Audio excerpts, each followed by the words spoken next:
Good morning guys, araw ng Lunes, October 6. Ngayong araw na to, update ko kayo dito sa kanila. Ito, isang buwan talaga sila ngayong araw na to. Ano, 1 month talaga to guys, simula nung hiniwalay ko sa magulang, nanay niya.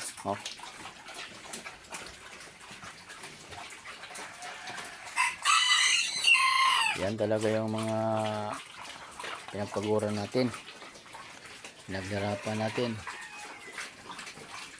sa hirap man at sa ginhawa, umulan man at umaraw. Ito na guys, kitang kita na 1 month na sila, kaya masaya tingnan.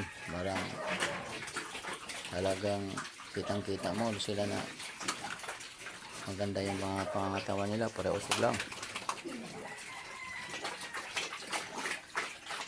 Kaya tayong mga nagpapaboy, ano lang, easy lang, huwag tayong magpanik, huwag tayong mabahala, kasi maraming paraan kung gusto natin. Huwag tayong matakot na ano pa mang mag-alinlangan, basta buo ang loob, mag-alaga lang tayo. Ubanan nato sa itong mga pagkampo sa Panginoon na ating mga pangarap ay matupad. Ayan o, 1 month na yan guys, eksakto ngayong araw na to. Kaya lagi ko kayong ina-update kahit magsawa mo kayo sa kapapanood sa aking video, para malalaman ninyo ang ganito ang bunga sa ating mga pagsisikap. Ayan, diba? Talagang masaya ka tingnan, masaya mo panoorin ang ganito na sila. Isang buwan yan.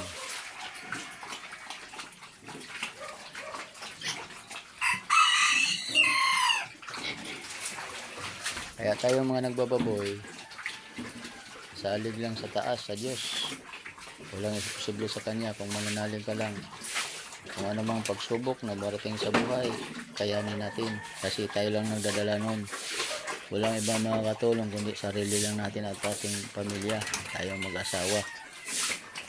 Kung anumang mga pagsubok na dumarating, lalong-lalo na dyan sa ating mag-alaga ng baboy, huwag tayong mabahala, huwag tayong matakot. Lumaban lang tayo. Ipakita natin na matatag tayo. Kaya ito, diba? Ang daming grasya na dumarating sa buhay ko, sa amin.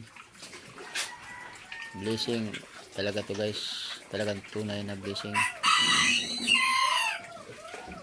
diba? Kaya ako, mayroon na itong isa, mayroon na ako itong isa na 15 days, 16 days na ngayon, yung kapatid nito. Tapos mayroon naman akong mga anak, mayroon na naman akong buntis. Kaya tiwala lang sa sarili. Kaya ang una ko tayong pasasalamatan, walang iba hindi sa taas, aking asawa, aking pamilya, lalong lalo na sa aking mga subscriber na laging naniniwala sa akin. 230 na po ang aking subscriber ngayon. Sa aking mga followers, maraming salamat sa lahat, sa inyong walang sawang sumusuporta sa aking mga videos, sa aking YouTube channel Carlos Haray Pigiri Vlog, sa aking Facebook page Carlos Senior Haray. Thank you so much at magandang umaga sa inyo lahat. Ulitin ko, tiwala lang, walang iba kundi yan ang sandata para sa ating pamilya, tiwala at pananalig sa Kanya. Goodbye, magandang umaga muli.